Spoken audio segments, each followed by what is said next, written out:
Praise the lord. దేవుడు మనిషిని ప్రేమించి తానే మనిషిగా పుట్టాడు.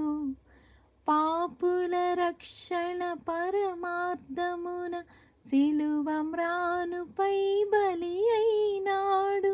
మనలో మనము ఒకరినొకరము ప్రేమ కలిగి జీవించాలి.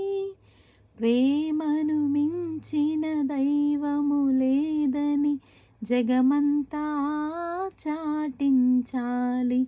ప్రేమే జగతికి మూలం, ప్రేమే దైవ స్వరూపం, ప్రేమే నిత్య జీవం, ఆ ప్రేమే మోక్ష మార్గం, ఆ ప్రేమే మోక్ష మార్గం.